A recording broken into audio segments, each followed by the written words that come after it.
میرے گواہ chief justice صاحب ہیں جو آج الزامات لگاتے ہیں. میرے کو جو چیف جسٹس صاحب کہیں گے میرے گواہ وہی ہیں. ہم نے کوئی ذاتی بات نہیں کی. فریادی بن کر گئے تھے تو میں بالکل فریادی بن کر گیا تھا. اس ملک کا فریادی ہوں. فریادی ہوں ملک کی فریاد لے کر چیف جسٹس کے پاس گیا. وزیر اعظم شاہد خاقان عباسی نے ملک میں جاری چیمگوئیوں کا جواب دے دیا. سرگودا میں عوامی اجتماع سے خطاب کرتے ہوئے کہا کہ چیف جسٹس صاحب سے کیا باتیں ہوئیں اس کے گواہ چیف جسٹس صاحب ہیں. آج کل جس دوسری بات کی تکلیف ہے ہمارے مخالفین کو، وہ کہتے ہیں جی پرائم منسٹر نے چیف جسٹس سے ملاقات کی. بھئی ملاقات میری اور چیف جسٹس کی ہوئی ہے، تکلیف آپ کو کیوں ہے؟ میں اس قوم کا وزیر اعظم ہوں، اس ملک کا وزیر اعظم ہوں. چیف جسٹس ایک ادارے کو ہیڈ کرتے ہیں. اگر ملک کے اندر کوئی مشکلات نظر آتی ہیں مجھ پر یہ لازم ہے کہ ان سے جا کے ملوں، ان مشکلات کو دور کرنے کی کوشش کروں. ایک نے کہا جی وہ ملاقات تو بڑی اچھی ہے لیکن ٹائمنگ ٹھیک نہیں ہے. یہ کون سی سیاست ہے؟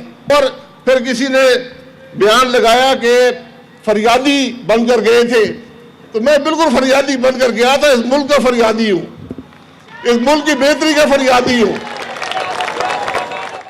پرجوش خطاب میں عمران خان بھی وزیر اعظم کا خاص ہدف بنے رہے. زرداری کے ہاتھ مضبوط کرنے کا تانا دینا بھی نہ بھولے.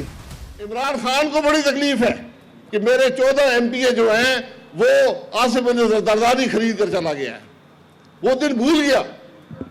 خود اس نے پریس کانفرنس کی میرے 14 ایم پی اے خرید لیے آصف علی زرداری نے. اور جب چیئرمینی کا ووٹ آیا تو وہ کس کو دیا؟ آصف علی زرداری کے نمائندے کو. یہ سیاست جو ہے ہم نے اس کو ختم کرنا ہے اس ملک میں. ایک دفعہ پھر چیئرمین سینٹ کو قبول نہ کرنے کا اعلان کیا. دعویٰ کیا کہ پاکستان کے عوام بھی پیسے دے کر بنائے گئے چیئرمین سینٹ کو قبول نہیں کرتے. میں آج پھر بیان دیتا ہوں کہ ہم اس پاکستان کے عوام